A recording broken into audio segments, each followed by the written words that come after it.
बिस्मिल्लाहिर्रहमानिर्रहीम। Polling officer की ज़िम्मेदारी ये है कि वो सबसे पहले असल शनाख्ती कार्ड चेक करे, वोटर का असल शनाख्ती कार्ड चेक करना।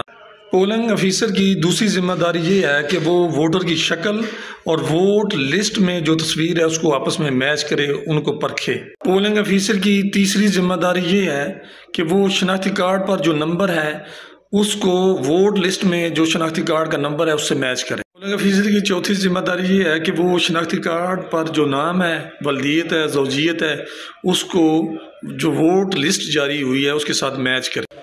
पोलिंग ऑफिसर की पांचवी जिम्मेदारी ये है कि जब सब चीज़ें मैच कर जाएं तो फिर वोट लिस्ट में जहाँ पर वोटर का नाम है उसको फुट के साथ, जो पैमाना होता है उसके साथ उसको लाइन लगा कर काट दें। पोलिंग ऑफिसर की छठी जिम्मेदारी ये है, अगर तो शनाख्ती कार्ड और वोट लिस्ट सब मैच कर जाते हैं तो वोट लिस्ट में जहाँ पर उस शनाख्ती कार्ड का नंबर है या वोटर का नाम है तो उसको फुट से काट दे।